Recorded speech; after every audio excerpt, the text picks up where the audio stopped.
Hey everyone, and welcome to a brand new video. Tonight we have 2 hours of horror stories. I hope you all enjoy them.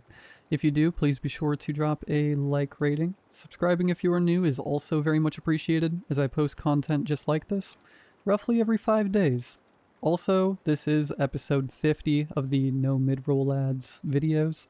I just wanted to say thank you so much for the support on this series. It's been really fun, and I would like to keep it going for as long as I can.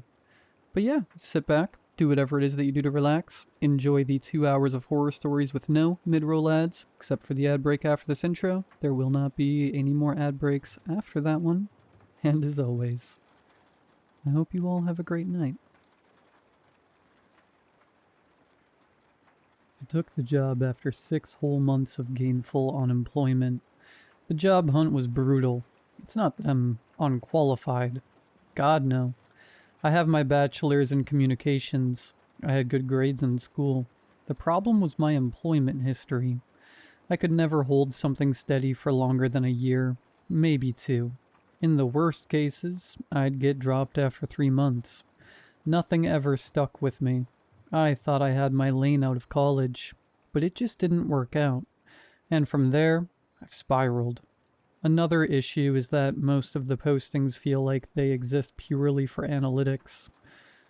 Ghost jobs made to make a company look healthier than it really is. There were a few real ones, but none that extended any offers. Probably because of my history. My bills certainly didn't care that I was struggling. I had to figure out something fast, or I'd be on the street within the month. I kept seeing a listing for some generic talent acquisition agency. $25 an hour. No experience necessary. I kind of figured it was one of those bottled jobs. Too good to be true, with an empty description beyond the hours, pay, and a painful company statement. We believe that every individual has the potential to shape tomorrow. Our mission is to connect ambition with opportunity through innovative, people-first solutions that drive meaningful growth for both candidates and clients. I wanted to vomit. But I didn't really have much for options at this point. I decided to send in my resume. Got a phone call the next hour, asking me when I would be able to come in for in-person orientation.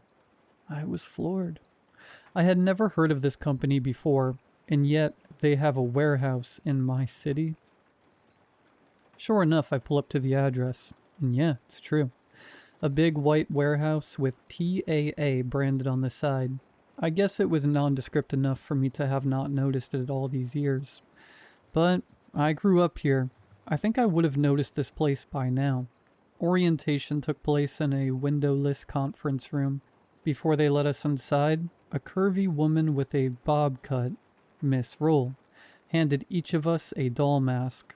The plastic was pale, with a painted-on smile and 2 empty eye holes. Security kept us from going inside unless we put them on. Weird policy, but okay.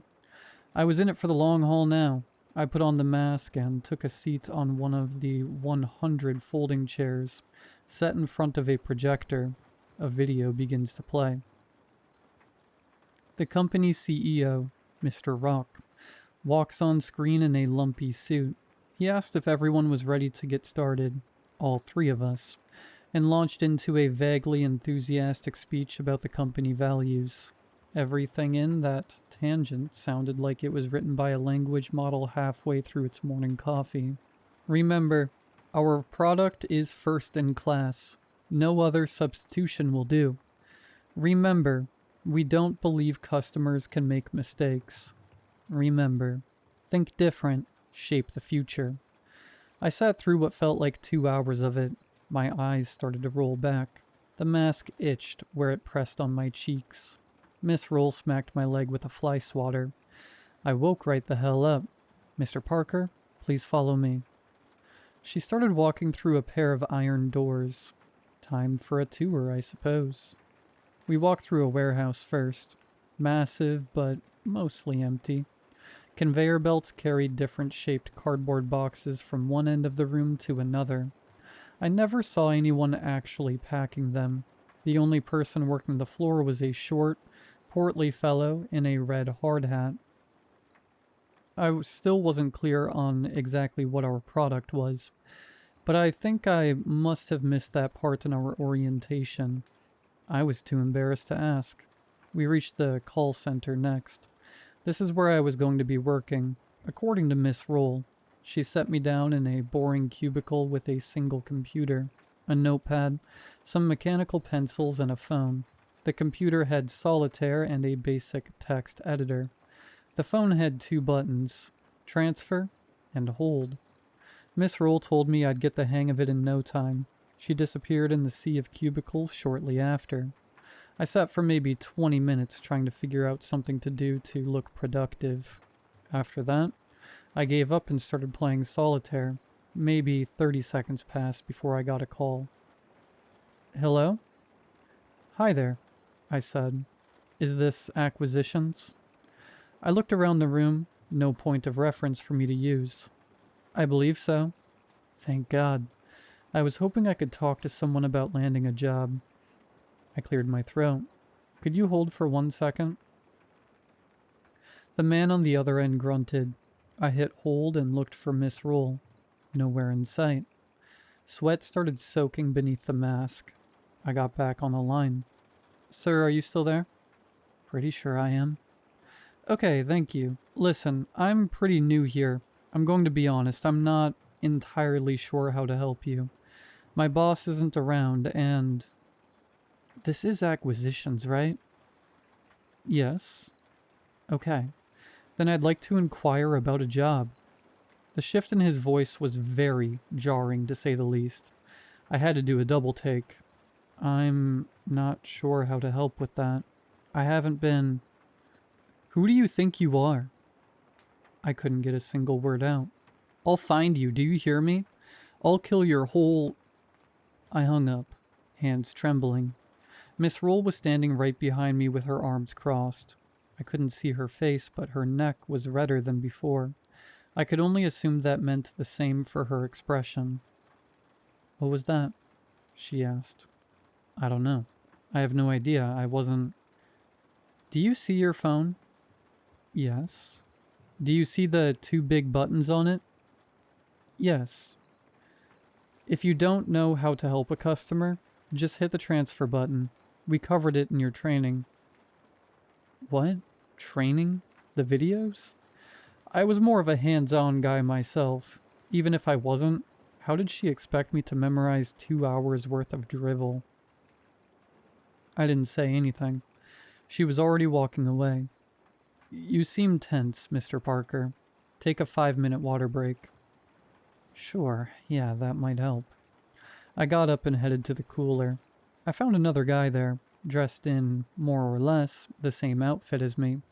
Black slacks, a button-up shirt, dark leather belt. His mask was yellowed and warped at the edges, like he'd been using the same one for a real long time. He was sipping water through the little mouth slit like it was totally normal. I shook my head and started to lift mine from my cup. His arm shot out, hand stopping me. I reeled back, heart pounding. No, no, no. Don't let them see you. He pointed at the camera in the upper corner of the room, locked right on both of us. My mask suddenly felt tighter. I threw the cup away and went back to my desk. Calls kept on coming. Most people were looking for work. They were always really, really vague about the details. I want a leadership position. I'd really like to work the floor. I'm hoping to work with a driven team. Sometimes people called me about the product itself.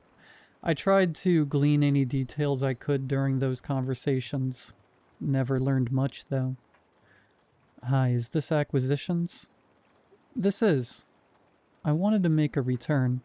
I wasn't satisfied with my product. What wasn't satisfying?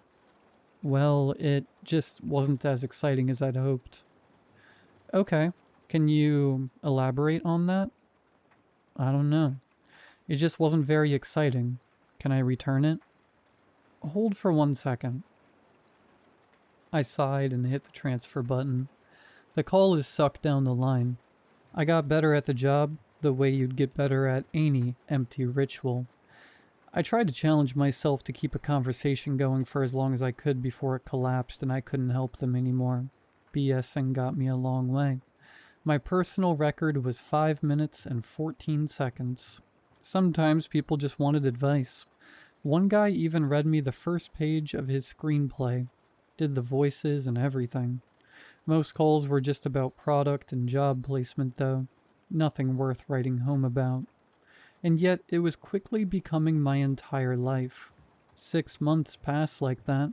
I stopped going out. After a full day of calls, I was too tired. I would get home, saving my energy for the next shift, and fall asleep within a few hours, if I even lasted that long. The mask stopped itching as much. Some days I forget that it's there. Even on the bus. In mid-August, the loudspeaker cracked. Mr. Rock announced that overtime would become mandatory this next few months, as we enter the busy season. Miss Rule tells me to pack an extra lunch. The next day ran for 16 hours straight. By the time I got through transit, it was closer to 20 hours spent dedicated to my job alone that day. I would be lucky if I got 4 hours of sleep before the next shift. I walked into my tiny studio apartment, exhausted, sore, totally muggy. I ripped the mask from my face and leaned over the bathroom sink to splash it with cold water. I felt nothing. When I looked up in the mirror, there was a hole where my face should have been. Depthless. No eyes, no nose, no mouth. I stood there for a long time waiting for the panic to hit. It never did.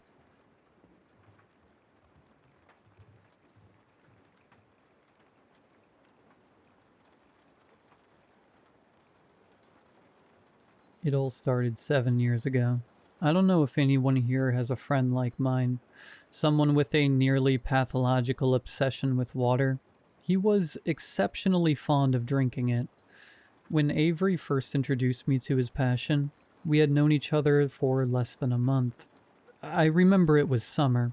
The dormitory air conditioning was broken, so on my way back, I brought 2 bottles of chilled mineral water from the convenience store downstairs. I originally intended to press them against my skin to cool down. After all, our dorm had a filtered water dispenser, so there was usually no need to buy bottled water. But when I handed one to Avery, he looked surprised. It was the first time since the school year started that he actually looked me in the eye. "You like this brand too? Great taste.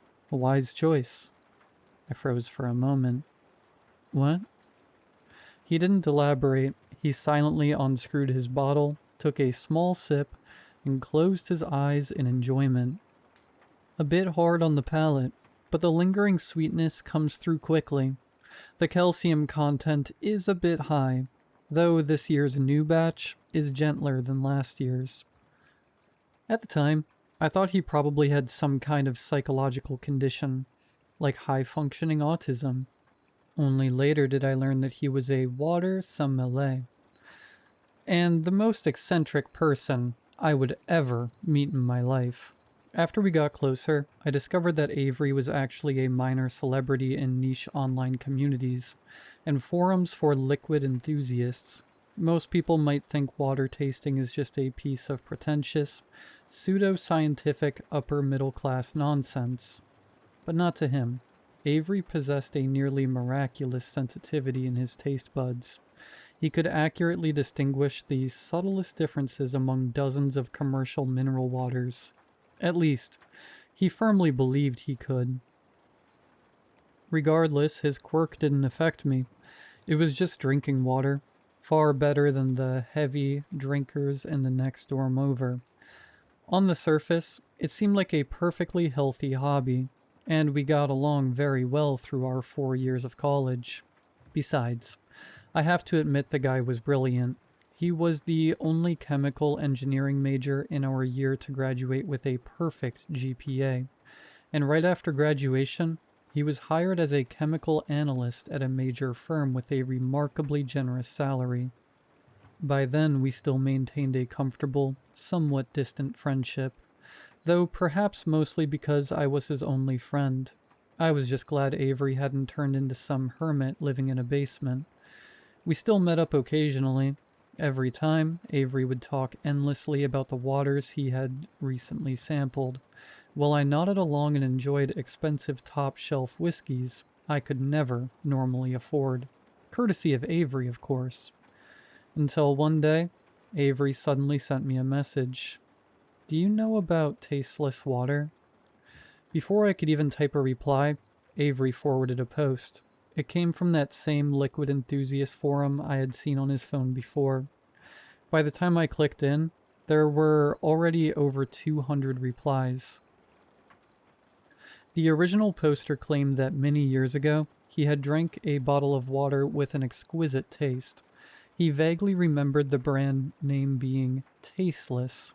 Recently, he suddenly felt an intense craving to try it again, but he couldn't find any record or purchase information for the brand anywhere online. An insider in the comments replied that it was a brand distributed exclusively within a very small number of private clinics and sanatoriums in the late 1990s.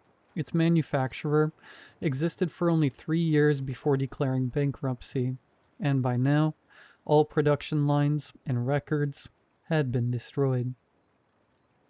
Aside from that, almost all the other comments were questioning whether the brand ever existed, assuming the poster had made up the story for attention. Before I could finish reading the thread, the post suddenly showed as deleted. When I returned to our chat window, a new message was waiting for me. "Do you think tasteless water is real?" Come on, he deleted the post. It was probably just a joke. It doesn't matter. I saved screenshots. He sent over several images, missing not a single detail. The word sanatorium in the comments had been circled in red using a digital marker. Do you think this could be a breakthrough for an investigation? No.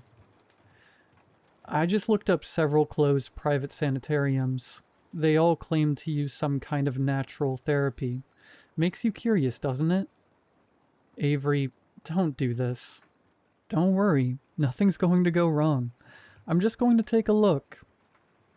We're still friends, right, Ave? I'll reach out to you later. But he didn't reach out. From that day on, Avery disappeared for about 6 months. I tried every way I knew to contact him to no avail. Then one day, Avery suddenly showed up at my office door, telling me he had something incredible to show me. He took me to the basement apartment he was renting. The room was thick with a heavy, musty odor, and a strangely indescribable fishy metallic stench. If I hadn't been certain that our friendship was rock solid, I never would have set foot in such a creepy place. Avery told me that during the months he was gone, he had spent all his savings searching for tasteless water. He had even quit his job and moved into this basement, relying solely on odd jobs for basic living expenses. In the center of a battered wooden table stood a single brown glass bottle. It was tightly sealed, the top fused shut with a black resin-like substance. There was no commercial labels on the bottle, only a single handwritten line in permanent marker, faded with age. A date was barely legible. 1998. April 12th. Avery stroked the bottle with a gentleness that bordered on sickening. An old collector kept it as a specimen from some psychiatric treatment. It took all the money I had to buy this one bottle. That was it. A bottle of 20-year-old expired mineral water had wiped out my friend's entire life savings, and he couldn't have been happier about it. Maybe he really did have high-functioning autism after all. He carefully cut through the sealing wax with a small knife and pried the cap off with a bottle opener. There was no hiss of escaping gas, not even the slightest disturbance in the air. Avery pulled out 2 spotlessly clean glass tumblers. As if performing an ancient ritual, he evenly poured the liquid from the bottle into the 2 glasses. Drink. He looked at me with an urgent, coercive intensity in his eyes. I have to drink it too? Of course. He glanced at me oddly, as if wondering why I would even ask such a question. We're friends. Fine, for friendship's sake. It was just a glass of 20-year-old water. At least it was stored in glass, so there was no plastic degradation to worry about. We raised our glasses at the same time and swallowed it down in one gulp. The liquid slid over my tongue and down my throat. To be honest, I felt nothing special. It was just water, slightly below room temperature. Flat, completely tasteless. If I had to name a difference, it was that after swallowing, there seemed to be a tiny, almost imaginary hint of sweetness at the back of my tongue. Or maybe that was just a trick played by my own saliva. How is it? Pretty smooth. I weighed my words, trying to make his money feel well spent. Maybe a little sweet aftertaste. I suppose the calcium, zinc, and magnesium levels are decent. Avery watched me rack my brain for an answer, then suddenly burst out laughing. Don't be so nervous. It's just water. I let out a sigh of relief. Right, just water. Avery swirled the empty glass in his hand, his tone sounding a bit regretful. Although it really is tasteless, it's nothing extraordinary. Looks like my $3 million went down the drain. $3 million. That was less than I expected. I guessed he still had some savings left. It seemed Avery hadn't completely lost his mind after all. How have you been lately? Did I cause you a lot of trouble? Avery's expression returned to normal, and he casually started making small talk. I had been worried he might lose his composure, but now he seemed in decent spirits. Same as usual. But don't you ever vanish without a word again. We're friends, you know? He rattled on about all sorts of mundane things. How's business? Fine, not too bad. You look terrible. You need to get some rest. Doesn't everyone? Do you remember that trip we took in college? Oh, of course. That was a great trip, wasn't it? I did most of the talking. Looking back, I think I was trying to use those worldly trivialities to pull Avery back into the real world, or at least get his brain to stop thinking exclusively about the subtle differences between a dozen types of mineral water. Avery didn't say much, he just nodded occasionally, his hand constantly gripping the empty glass. Our roles had reversed. Just as I was rambling on about a bizarre coworker at my office, Avery suddenly interrupted me. We've been talking for so long. I'm getting a little thirsty. Really? How about we head out and grab a drink? I still have plenty to tell you. No, don't bother. There aren't many bars around here.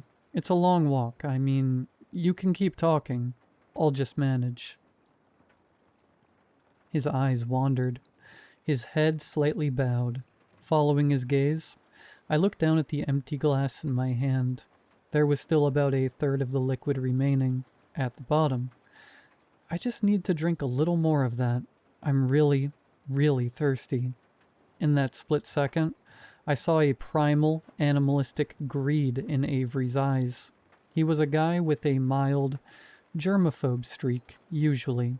If someone so much as bumped into his teacup, he would frown and go wash it.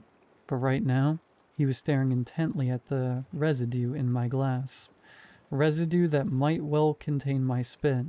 A sudden wave of intense dread pricked at my spine like a scratchy wool sweater, making my scalp go numb. I hesitated for a moment, then handed the glass over. Avery practically snatched it from my hand. Without even waiting to align the rim with his lips, he frantically poured that last bit of water down his throat. He greedily sucked at the bottom of the glass, his tongue even licking along the inner walls, desperate to capture every last molecule. Are you okay? Jesus, you're parched. If that's not enough, I can go buy you some water. Avery let out a deeply satisfied sigh, as if he had just downed a pint of ice-cold beer. He reached up, wiped the water from the corner of his mouth, and apologized for his sudden rudeness. I'm fine, Suddenly felt extremely thirsty. I'm better now. Avery didn't seem to notice my stare. He lowered his head and slowly sucked off the remaining moisture from his fingertips, his expression calm. The soft, wet sounds echoed with unsettling clarity in the empty basement. Ave? Yes? Avery looked up at me and I realized he was staring at my lips. We're still friends, right? Of course. Why do you ask? Nothing. Just asking. That was our last conversation. After that day, Avery vanished. He never returned. His phone became a disconnected number. His basement apartment was put back on the market, and his forum account went dormant. I tried going to the police, but they deemed it a voluntary disappearance of an adult with no immediate family, which didn't constitute a missing person case. It was only then that I realized he had never once mentioned his family to me. I knew nothing about him. Writing up to this point, I don't know whether I should write down what happened next, because I'm not sure if what I saw that day was a hallucination or reality. After hesitating for a long time, I finally decided to write the whole thing out, or at least write down what I know. If your relatives or friends are also looking for tasteless water, please, whatever you do, stop them. I have always deeply regretted not talking to Avery more that day. After he vanished, I rarely drank plain water anymore, turning instead to a heavy addiction to soft drinks, until my annual checkup doctor warned me to stop drinking so much Coca-Cola unless I wanted diabetes by 30, so I switched to Diet Coke. Just kidding. Now I only drink green tea. It's less bland than plain water. 2 months ago, my company organized a team-building wilderness retreat deep within an undeveloped section of a national forest in Oregon. It was a treacherous zone where karst topography merged with virgin forest, perpetually shrouded in cold, damp mist. Everyone in the company complained bitterly about the arrangement, but the big boss insisted on going there, claiming we needed to reconnect with nature for our health. The weather turned terrible that afternoon. The planned hiking route became a muddy disaster following a sudden torrential downpour, and I got separated from the main group. While trying to locate trail markers, I stepped on a rotting tree root, and my footing gave out instantly. The tumble down was long and chaotic. I grabbed at anything I could reach, trying to break my momentum. Spinning out of control, branches slashed my skin, and jagged rocks battered my bones. Finally, with a sickening snap, my left lower leg bent at a horrific angle, and I slammed hard into the bottom of a deep ravine. The excruciating pain knocked me unconscious. I didn't know how much time had passed, but when I finally woke up, the sky was pitch black. Around me was an impenetrable canopy of trees with the occasional night bird uttering a piercing screech. The temperature in the ravine had plummeted, and the biting cold combined with blood loss began to cloud my mind. My throat felt as if it were lined with dry sandpaper, every breath dragging out a burning sting. Without water, there was no way I would survive until a search team found me. Just as despair was taking over, I heard it. Water. The survival instinct that kicks in when a person is pushed to the brink of truly unbelievable. Normally, I barely hear my alarm clock going off, but that night, lying in the mud and weeds, I clearly heard the sound of flowing spring water. It was a delicate, faint rushing sound that pierced through the dead quiet of the night, coming from deep inside a rocky cave, a short distance ahead. Driven by sheer force of life, I gritted my teeth, using my hands to claw into the damp humus and cold stone. I dragged my useless, numb, broken leg inch by inch toward the sound of the water. My clothes were shredded, the palms of my hands torn raw, leaving a gruesome trail of blood mixed with mud behind me. But I didn't care. My eyes were fixed entirely on the shallow pool reflecting faint moonlight just ahead. I finally crawled into the cave, The interior was wider than I had imagined. There was no pungent sulfur or musty smell typical of limestone caves. Instead, a strange, unnatural silence hung in the air. The sound of water originated from a spring at the center of the cavern. It was a naturally formed pool of water, impossibly clear. It was so transparent that even in the dim light, the surface was virtually invisible, like an absent, transparent medium. I struggled to the edge and reached out a trembling hand toward the water. The moment my fingertips touched the stream, a soothing wave of icy coldness rushed straight to my brain. I plunged my entire face into the water, gulping it down like a dog. There was no earthy tang common in mountain springs, nor the chalky mineral taste of rock seepage. The instant I swallowed, an indescribable sensation spread down my esophagus. It felt as if every cell in my body had stopped screaming at once, smoothed over, and dissolved by this liquid. This taste was identical to the expired mineral water I had drunk in Avery's basement. I snapped my head up, water droplets falling from my chin and breaking the stillness of the surface. After a brief shock, my stalled brain was suddenly seized by an uncontrollable surge of terror.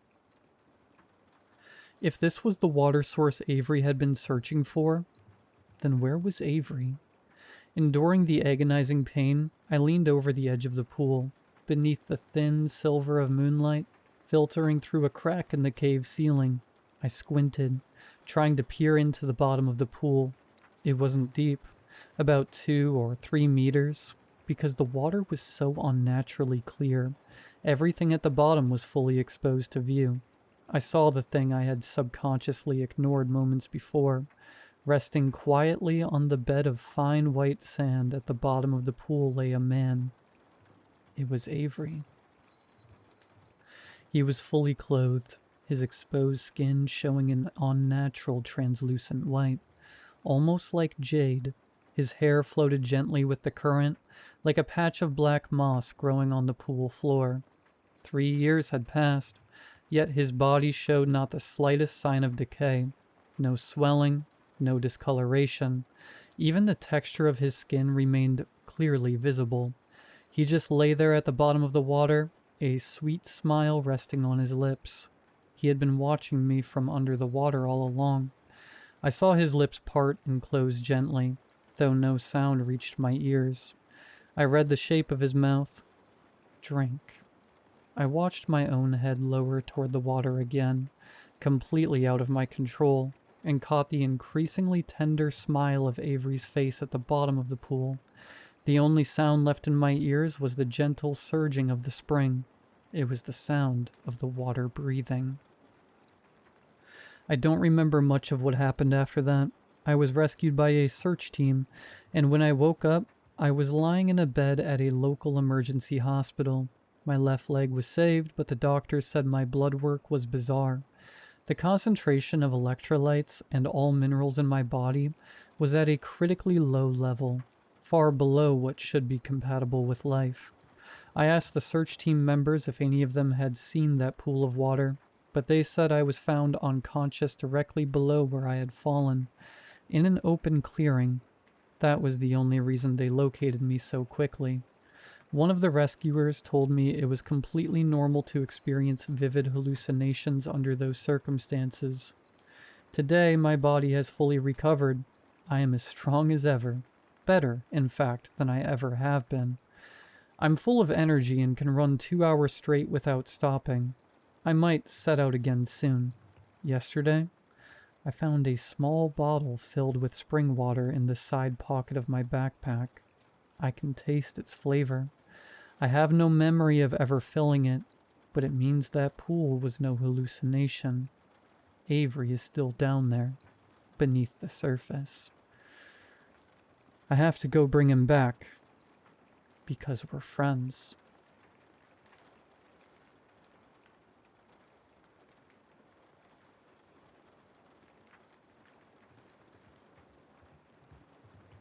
It was in the back stall, tucked between the toilet and wall. There was blood everywhere, on the wall, on the floor, in a big, sticky pool. I got a little bit of it on my shoe. It was coagulated and viscous, like honey. The dead man's mouth was wide open, so were his eyes. His head was unnaturally tilted, in a way that hurt my own neck to even look at. I left the bathroom immediately. I was only trying to kill some time and avoid the awkward conversation at the table. I returned to my seat. The conversation was still going. I looked down at my drink. The ice was beginning to melt. In a few short minutes, the whole thing would be watered down and flavorless. I stirred it a little with my straw, when something broke me out of my trance. I'm gonna hit the bathroom before we get out of here. My friend Sam stood up, sucking the excess barbecue sauce off of his fingers and wiping them on his pant leg. I kept my eyes fixed on the door of the men's room. Conversation resumed around me. Without breaking line of sight with the bathroom door, I picked up the last chicken wing and took one nervous bite before dropping it back down on the plate. My appetite was gone. I looked down at my shoe, moving my toe slightly. I heard that sticky sound against the tile of the floor. I looked up again at the bathroom door. Sam walked out, cracked his fingers, looked around him, and then made his way back to the table. I heard a familiar sound as he approached the booth. That same sticky sound. I looked down at his shoes and saw, to my horror, bloodstains, and to follow, a trail of bloody footprints leading back to the bathroom door. You guys ready? He glanced at his phone for the time. Movies in 10. If we leave now, we might miss most of the previews. The girls agreed and stood up, throwing down a few fives for the tip. You coming? My girlfriend was staring at me. I laughed off my awkward delay and stood up, walking out with them. Before we left, I glanced back at the bathroom. A trail of bloody footprints left from the door. My stomach turned a little bit, and then I stepped out into the parking lot. The girls were just ahead of Sam and I, walking towards the car. Did you see that in there? I asked him. See what? Sam said, looking back with an anticipatory grin. On any normal night, I might be able to tell him about some weird-looking guy, or some ridiculously corny t-shirt I had seen in the restaurant, and we would have laughed at a stranger's expense, like we had 100 times before. In the bathroom. My tone was sharp, and it deflated his smile. No, I didn't see anything. Sam said, starting to sound a little worried. In the back stall? I lifted my foot, indicating the blood on my shoe. Are you two bums gonna unlock the door? We looked up. Our girlfriends were looking at us mildly annoyed. Sam clicked the button on his keys. He climbed into the driver's seat. The girls got in the back, and I in the passenger seat. While the overhead light was still on, I could see that I was getting blood from my shoe on the floor of his truck. He was too. Sorry, man. What for? He asked, shutting his door. The light faded off and the truck went dark. For getting all of this on the floor. He clicked the overhead light back on and looked over. Nothing was there. You good? Yeah, I guess I just had a few too many beers. You didn't even have a beer. Sam laughed and clicked the overhead light off. Sam kept the conversation going between us while I kept my eyes down on the floorboard, straining through the dark, hoping to catch a glimpse in the flash of a passing streetlight of what I knew was down there, a smeared, bloody footprint. The girls seemed to be continuing a conversation from earlier in the back. I only caught little snippets. That's what I like most about him. He's not him. Like, not even close. No, he always asks. And he understands why I say no a lot. Whatever Tara may have been adding between Heather's words, I was totally unaware of. It was precisely that conversation that I had tried to escape from into the bathroom. The place was packed. We parked towards the back of the parking lot. The red glow of the theater sign reflected off of rain puddles on the pavement. We stepped inside. Sam and Tara stood in line in front of Heather and I. My eyes stayed on my shoes. The blood was still there. I still felt the bottom of my foot sticking to the floor a little bit, even after having deliberately stepped in a puddle. Sam didn't seem to see it. Not on his shoes or mine. I could see the bloody footprints he was leaving behind. Even here in the theater, no one seemed to notice them, though. I was baffled. I feel like I should have called the police back in the restaurant. Maybe ran out screaming, caused a big scene. Then everyone would know. Then I wouldn't have this pit in my stomach. Then no one would ask me, if I ever did speak up, why didn't you say something sooner? As it sits now, I think, if I just continue to ignore this, forget what I saw in the back stall of the men's room, someone else will find it. By now, I'm sure someone already has. Maybe Sam didn't go all the way to the back stall, never caught a glimpse of what I had seen. The blood from that back stall had probably run all the way across the floor by the time he went in. He got a little unnoticeable amount on his shoe. That's why he thinks I'm acting strange. He'd be acting the same way if he were me. Next, came a slightly annoyed voice from behind the register. I looked up. Oh, 2 for, same as the 2 in front of you, I'd assume. Yeah, yes, please. I handed the lady a 20 and took my 5 and change. Went to get some popcorn and drinks for Heather and I, while she caught up to Tara and Sam. When I caught back up with them, Sam was giving a demonstration on the proper way to salt and butter popcorn. The girls were ignoring him. I wanted to laugh, but I couldn't. I couldn't get my shoe to stop sticking on the floor, no matter how hard I wiped it against the carpet. Theater 8 was the smallest theater in the whole building. At the far end of the long hallway, we weren't seeing the big summer blockbuster that everyone else was there to see. The movie we were watching, whatever it was, had already been in theaters a week longer than it deserved, and anyone who even wanted to see it already had. No one was there but us. Knowing Sam and Tara, I knew they had no intention of actually watching much of the movie. Nervously, I nipped at some of the popcorn, all the while trying to discreetly wipe the bottom of my shoe against the floor.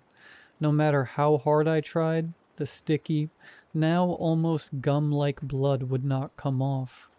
"What's the matter, honey?" Heather said, placing her hand on my shoulder. "Oh, it's just this, I don't know what, stuck on my shoe.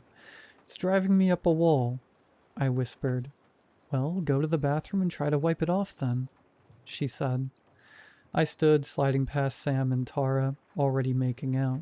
The theater, which had just a moment before been buzzing with energy, suddenly felt empty, bordering on desolate. I made my way towards the bathroom and stepped up to the sink immediately. I grabbed a few paper towels, wet them, and began to try and wipe the blood off the sole of my sneaker. It defied all logic. It stayed there, as sticky as it was when my foot first touched it. I knelt down to take my shoe off.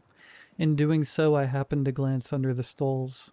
My heart stopped when my eyes landed on a pair of legs, stretched out as though someone sat on the floor of the back stall. I stood, slowly walking towards the back stall. The sticking sound of my shoe against the tile, like someone peeling tape off of a roll, filled the room. When I opened the stall door, I don't know what I expected to see, but it certainly wasn't the same dead body that I had seen in the restaurant. Though that is exactly what I saw. The same face, the same blood splattered on the walls and pooling up on the floor, flowing out of his mouth, nearly dried, covering his shirt and the front of his pants. This was my opportunity to make up for what I had neglected to do the first time. I could run out of there screaming, crying, begging for someone to call the police. Yet none of that came to me in the moment, not genuinely. I turned around and walked out of the bathroom, went back down that long hallway, and returned to my seat in Theater 8, next to Heather. "What's wrong?" she asked immediately. Sam and Tara turned towards me as well. "There's a dead body in the bathroom. Back stall. Blood everywhere. He was at the restaurant, too." Heather looked horrified, in a sort of, I don't get the joke kind of way. "What did he just say?" Sam asked, almost laughing at the absurdity of what I had just said. I looked at him as gravely as I could. "Go to the bathroom," go to the back stall and tell me what you see." Sam's smile was once again gone, and he rose and left the theater. The three of us sat there in silence. I could feel Tara and Heather's eyes on me, but I turned towards the screen, started eating popcorn, aggressively shaking my leg. The distinctive pop of my shoe against the floor was like a metronome set too fast. Tick, tick, tick, tick, tick. Neither of the girls spoke. I don't blame them. I don't really know what I would say either. "Dude, you are messed up for that," I heard Sam say, loud enough to hear over the movie as he stepped back into the theater. The metronome stopped. I turned around to see him, already reclaiming his seat. "What do you mean?" Heather looked at me, confused, a bit upset. "This is not funny. Seriously, what kind of joke is that?" It's not I don't know. I guess it sounded funnier in my head. I'm sorry, guys." I returned to my popcorn. Bouncing my leg again, I realized for the first time in at least an hour that my foot wasn't sticky anymore.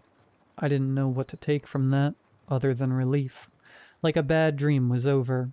I just didn't know you could have dreams without falling asleep. The movie ended an hour or so later. We walked through a mostly empty parking lot back to the car. My little joke had all but ruined the night. As we drove back by the restaurant, I suddenly felt the urge to go in and check the bathroom in there.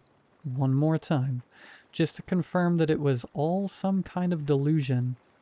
"Hey, I think I lost my keys in there. Can you pull in really quick? Just want to check. Hope they aren't in the theater." "Yeah, you and me both. They closed it right after we left." I was already on my way back inside before he had finished talking. It was mostly dead at that hour.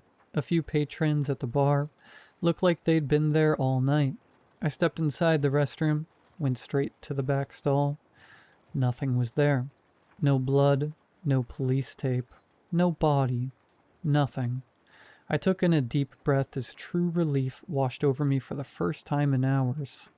What was that? What had I just been through? I stopped to wash the popcorn butter off of my hands. I heard the bathroom door open. Looking up in the mirror, I saw Heather's old boyfriend walking in. I prayed he didn't notice me. "Well, look who it is," he said, slapping me on the shoulder. I turned to face him. His face was friendly, but his tone said otherwise. I looked at him and a rage built up inside of me that I had never felt before. "There is a dead body in the men's room. It's in the back stall, tucked between the toilet and wall."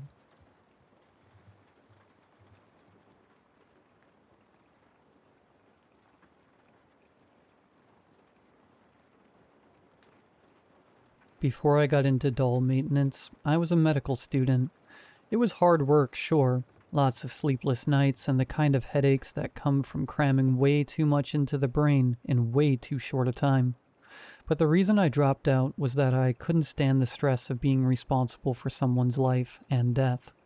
Everything else was tough, but nothing I couldn't stick to and grind out. The closer I got to residency, the greater the fear got.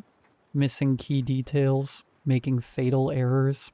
These became less an abstract worry and more an actual probability with each day that drew me closer to actual patients. I woke up one night in a cold sweat.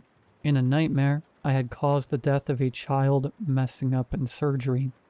I was about to tell the parents that the light of their lives was dead because of me. I left medical school that very day. It took me a while to figure out what to do with my life. I remember the first time I told my parents I wanted to be a doctor. I was probably 6 or 7.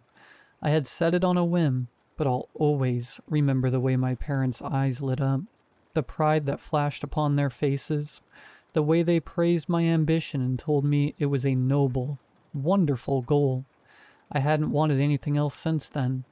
My parents' pride alone fueled me all the way through to medical school. I studied like a demon possessed. I needed to keep that approval from my parents. I craved it from others too, eventually. Imagine my parents' reaction when they found out I had quit med school. The pride and joy of their lives, now a failure. Still, I comforted myself that at least that disappointment would be nothing compared to if I had killed someone at work from malpractice. Back to the doll thing. I knew I wanted to do something to do with repairing and fixing stuff. Under that heavy cloud of dread, the daily fear of messing up, I had enjoyed what I learned in med school. I knew human anatomy well. I was fascinated by the functions and quirks of every organ, every part.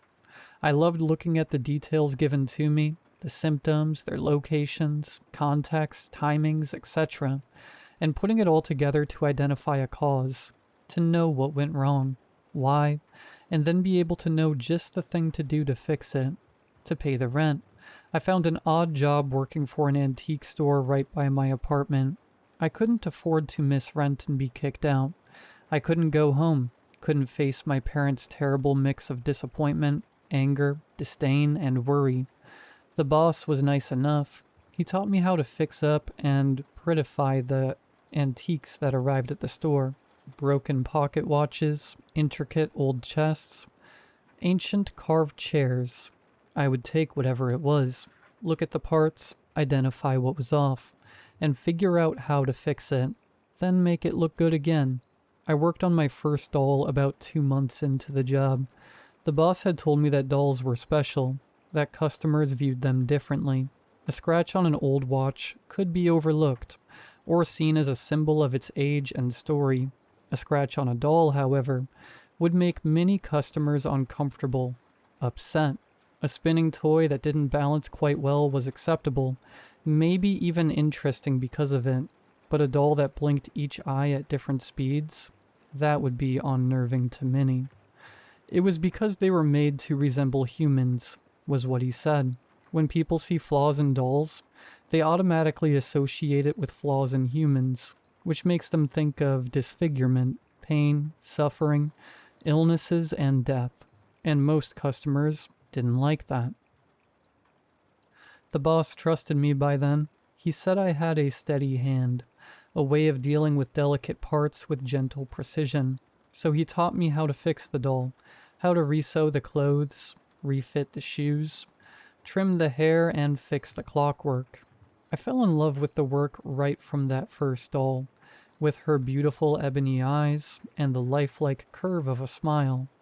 It was like I was a doctor again, or a med student at least. I could look at the anatomy, figure out the issues, and find ways to solve them, and all without the risk of killing anyone. I could work the magic I loved, without the weight of life and death pressing down on me. Dolls didn't scream, bleed, or cry out. Dolls didn't have heartbroken caretakers threatening to sue you.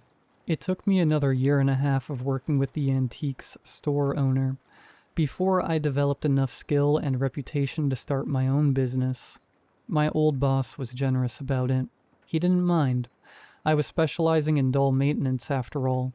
Very niche and not much of a competitor.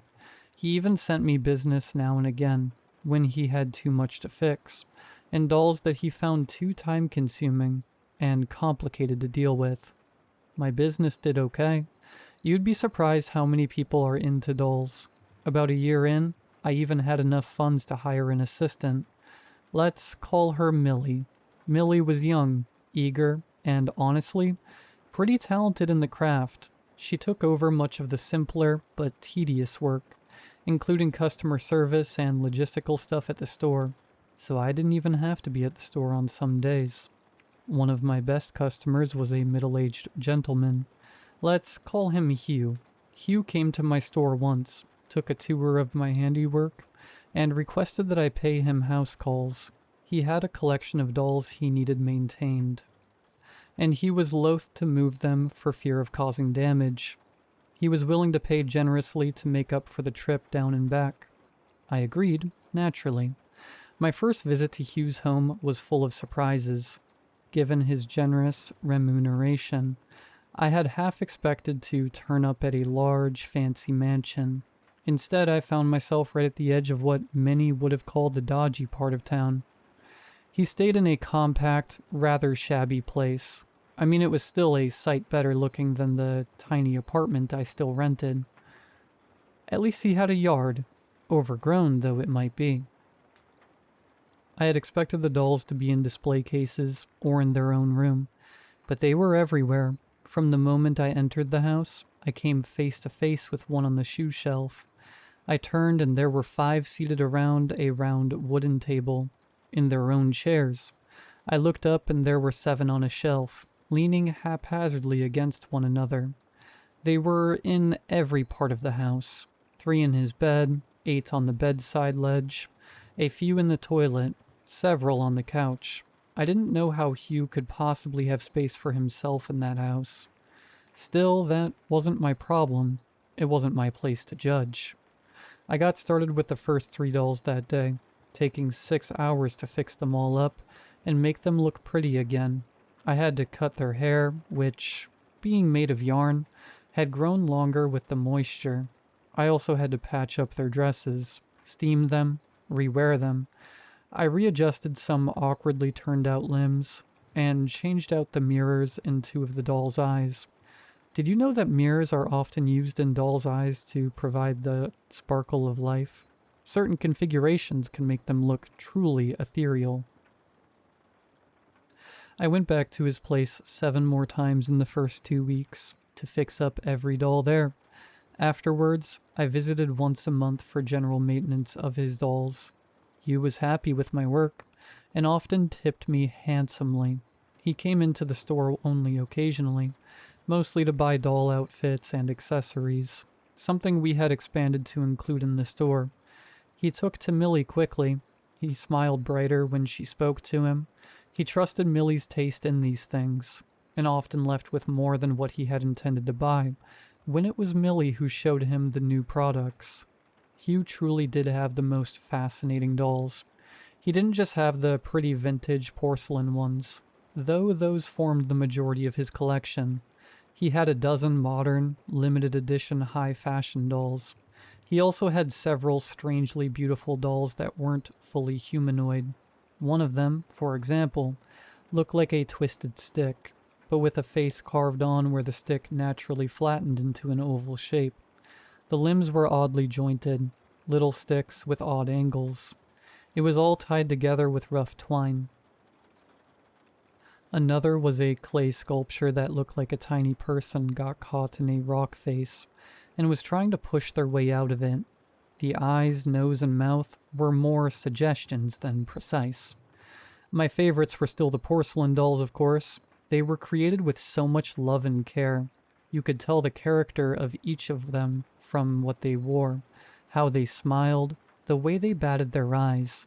Even their hairdos and accessories told a story. And you may laugh, but I truly felt like each of them had their own soul. They seemed almost pleading whenever I saw them, and when I fixed them up, I like to think that they were grateful. It was around half a year into the house calls when I really messed up. I had to help Millie at the shop with a doll she couldn't fix, so I had arrived at Hugh's only well past 8 p.m. By 10 p.m., I had only fixed up 2 dolls. I moved on to working on the 3rd doll, Jolene. Jolene's this beautiful raven-haired doll with silver mirrored eyes. When I was done maintaining her, I opened her box of apparels. She had different outfits, and I wanted to help her put on one of her pale blue dresses. I had to undo some straps to get the red and white checkered jumper she was wearing off her. A strap got caught in her hand. I tugged at it, but it didn't come loose. I took a second look. Her fingers appeared to be grasping the strap. I was sure, that it was a trick of the light, or that perhaps her hand had always been in a clenched position. I just never noticed. So I kept pulling, then began prying at her fingers. A shrill, piercing scream erupted from Jolene, the kind of scream that rattled your insides, made you clutch at your ears.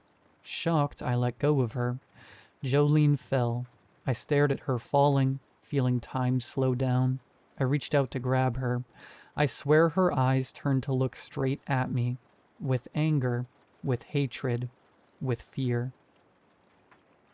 I stared at that face, still beautiful even when contorted with that expression of hate, as my hand flew towards her. Then that face shattered, coming apart into pieces. each eye staring at me from a different piece, and her mouth torn in half. Then the pieces lay flat on the ground. The screaming stopped. I froze, unable to believe what had just happened. You might not believe it, but I was truly more horrified by the grave mistake I had committed, the breaking of a doll, than by what I thought I had seen the doll do. In the silence, I heard the soft clicks, the whispers of small, delicate movements. I looked around me and saw what was causing them. They were blinking. All the dolls were blinking, repeatedly. Click, click, click. A searing cold drove through my heart and my legs turned to jelly. I would have screamed, but my throat was dry, full of cotton. Even the dolls that didn't have the mechanisms to blink were blinking. I sank to the floor, felled by dread and a certainty that I was close to death. Unthinkingly seated there on the floor, I began to pick up the pieces of Jolene. A sharp piece sliced my finger. I gasped and automatically pressed down on the cut. It was deep. Blood oozed, then began to flow in earnest. Swearing, I looked around for tissues, serviettes, something to staunch the blood flow. Then the clicking sounds of the blinking eyes were joined by something. It sounded like brown noise to me, at first. Then I realized what it was. It was breathing, rasping, grating, breathing noises, coming from every one of the dolls. "Mommy, kiss it better." A sweet childlike voice rang out behind me. I jumped, flooded with sudden adrenaline. "Baby needs a hug." Another voice, raspier, but still unmistakably childlike. "Cobbler, cobbler, mend my shoe." Another doll sounded. It sank in. They wanted me to fix her, to mend Jolene. I found something to bandage my finger, every cell in my body wanting to flee, but knowing I could not. I had made the mistake. I had to fix my mistake. I had to put Jolene back together again. It was a relentless conviction. I felt powerless against it. I had to do it. There was no choice there. It took me more than an hour to glue the parts together. All the while, the place was silent, except for the sound of my ragged breathing and the blinking of the dolls. Once in a while, one of them would speak, always reminding me I had to fix Jolene. In my haze, I didn't even notice the small bag that lay among the sawdust that had filled Jolene's inside, until I was nearly done gluing Jolene together. It was a small satin bag. I opened it and saw a lock of hair, raven, like Jolene's. Had it been inside the doll? I hesitated, then placed it back within, together with the sawdust I scooped up, and glued up the last few pieces. I checked out my handiwork. Jolene was pretty well put back together, but there was no hiding the cracks. Her hair was a mess. I combed it with the miniature comb I had with me, and braided it neatly. There was a red spot between the cracks. It was my blood, I realized. It had seeped through the bandages onto the pieces. I thought about removing the piece to clean it. Then I heard it. Silence. The blinking had stopped. The quiet was beautiful. "I fixed you," I whispered to Jolene, relieved. Hot tears brimmed in my eyes. I did it. I fixed it. My mistake. Sure, the cracks were there, but I had put her back together. I settled her on the shelf, hoping that less obvious position would not draw Hugh's attention so easily. I stared at Jolene for a while. The lock of hair in her, it unsettled me. I reached out to another doll, Anna, with a trembling hand. She didn't scream, didn't blink. I removed her wig to access the inside of her head. I looked in, something I had done many times before. As usual, I saw nothing, but this time, I pulled out the cotton bits shoved into her torso and limbs. The bits and pieces were yellowed and musty. I thought I should probably change them out. I removed another piece of cotton. There was a hint of royal blue in the doll's torso. I used my tweezer to pull it out. Another tiny satin bag. I opened it, suddenly filled with dread. Red hair. A lock of red hair, like Anna's. I stroked it. It felt softer than Anna's hair, more subtle in its shine.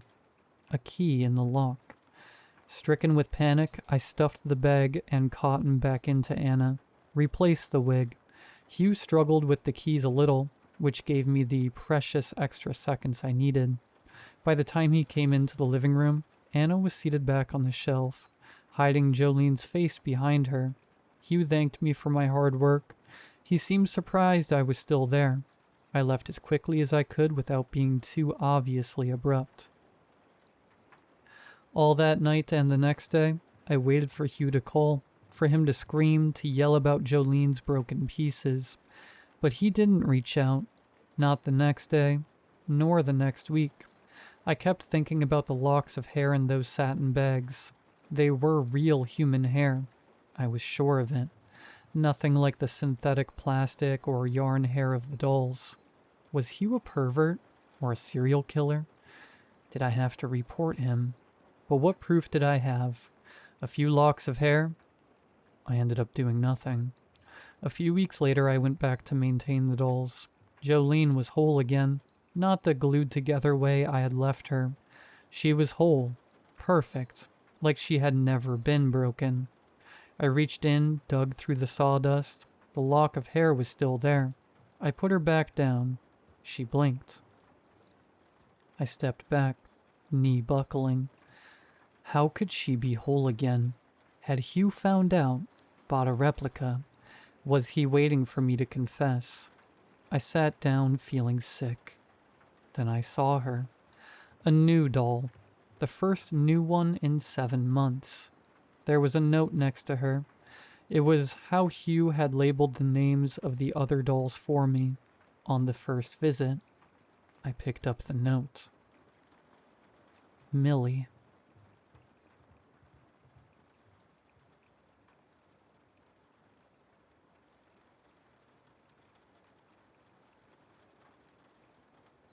My manager, Sally, sent me.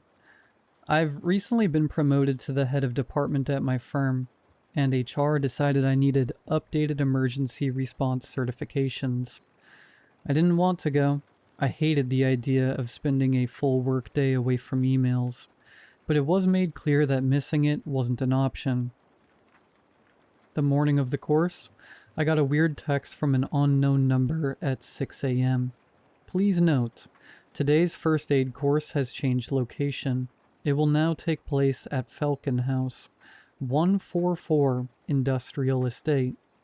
I checked the address on Google Maps. The venue was on the complete opposite side of the city, in the middle of a decaying, sun-bleached industrial park. A bad day had just gotten a lot worse. When I finally pulled up after sitting in 2 hours of traffic, the industrial park looked even worse than it had on my laptop.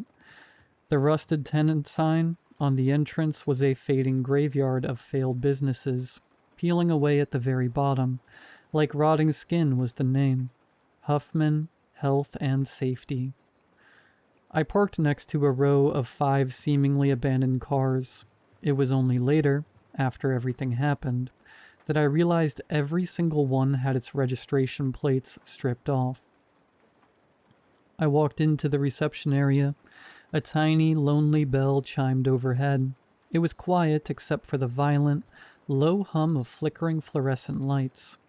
Hanging on the wall were framed photos of previous course attendees, proudly holding the completion certificates. Looking closely at their faces, I figured whoever took them was a terrible photographer. Every single person in those photos had their eyes closed. "Hello," I called out. "1 second," a gruff voice called from a back room. I heard a heavy, wet dragging sound. Thud, drag, thud. A heavy man with long sideburns stepped out and introduced himself as Fred Huffman. He was a meaty guy, straining inside a tight nylon shirt, wiping something white and tacky off his hands with a grimy rag. He handed me his sign-in clipboard. There was only one name on the entire list. Mine. I wouldn't even be able to phone it in or hide in a crowd. It would just be Fred teaching me the ins and outs of first aid. He led me into a sterile training room with a single desk in the middle. Today will be hands-on, Fred explained, pacing slowly. We will be simulating blood loss, breakages, and trauma. A good first aider cannot be afraid of the human body. He switched on an overhead projector, beaming an image of himself standing beside a standard CPR dummy onto the opposite wall. It looked like the one from the front of that Radiohead album. Learning to save lives on a piece of cold latex like this one is useless, Fred intoned. Luckily, you signed up for the only course in the world using a brand new training model of my own design. One with the exact weight, fluids, temperature, and feel of a real human. Fred requested a drum roll. As I awkwardly tapped my desk, he retreated into the back room. The wet dragging sound returned. When he backed into the room, he hauled out a full-sized, shiny plastic figure and laid her down in front of me. He told me her name was Rita. Rita was a deeply uncanny training mannequin. She was covered from the top of her bald head right down to the ends of her toes in glistening white skin. Dead, glassy eyes stared at me over a mouth frozen wide open in a silent scream. Weirdly, Fred had even dressed her in a cheap summer dress. Touch her, Fred instructed. I hesitated, then reached out to grip the plastic arm. I froze. She was warm. Too warm. How? I asked, pulling my hand back. Fred tapped his nose. Secret of the trade. Now let's practice CPR. 4 compressions, 2 breaths. I knelt beside the plastic figure, placed my hands on her sternum, and leaned down. Reluctantly, I put my mouth over hers and delivered a tentative breath. As the air passed into her chest, a long, slow gasp rattled out of her throat, an agonizing, gurgling moan. I scrambled backward on my hands and knees, hyperventilating. What was that? Fred burst into a wheezing laugh. Agonal breathing. It's a natural reflex as air passes the vocal cords. I told you she was realistic. Before I could process it, Fred moved to the next module, wound care. He pulled out a heavy flick knife and, without warning, drove it straight into Rita's plastic forearm. A jagged tear opened, spraying a dark, syrupy red liquid that hit my clothes and splashed directly into my mouth. It didn't taste like dye or syrup. It tasted thick and metallic, like copper pennies. Panic set in, and I thought I was going to faint. I excused myself, stumbling into the grimy restroom to scrub the drying red crust off my face. My hands shook so violently, I couldn't grip the paper towels. Pulling out my phone, I saw a voicemail from Sally. Where the hell are you? The first aid organizer called asking why you missed the session. If head office finds out you skipped... My stomach dropped into a void. If head office hadn't sent the change of location, who had? I slowly cracked open the restroom door.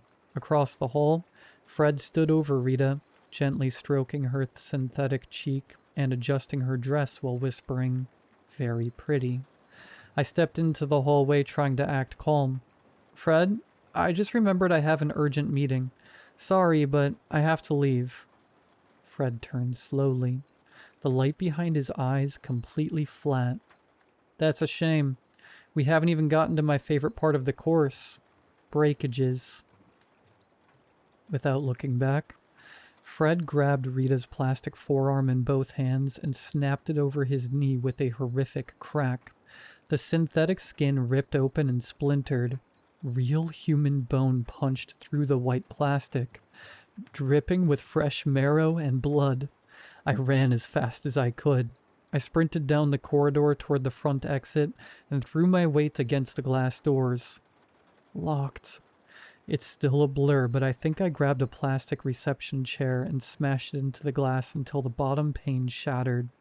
Behind me, I heard Fred walking down the hall, his footsteps heavy and unhurried. I threw myself head first through the broken pane, crawling through as quickly as possible. By the time I scrambled back into the front seat of my car and threw it into gear, Fred was at the door watching me. He was laughing. Actually laughing. Naturally, HR didn't believe me when I finally recounted what happened. They assumed I was offering over-the-top excuses for skipping a course they knew I didn't want to attend. It took extensive convincing to finally get the police involved.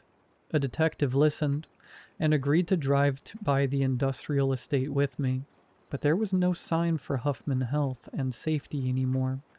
It looked as though it had never been there. We checked the building. No broken window pane. No sign of any business. Just an empty unit. Knowing I wasn't crazy, I demanded that the site's security team unlock the building so we could look around.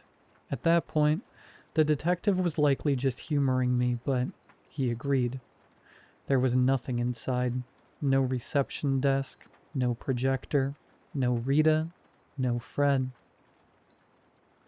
The only thing we found was a small puddle in the very back room. White, sticky, with a plastic sheen under the light. The edges were already dying. Those were the parts that felt like human skin. Word has gotten around at work. People side-eye me and laugh when I pass. Find it bizarre that I'm sticking to a story everyone thinks is BS. I know one thing, though. If you are ever sent to an emergency first aid course at an isolated industrial park, and the trainer asks you to perform CPR on a dummy that feels warm, please, get the hell out of there as fast as you can.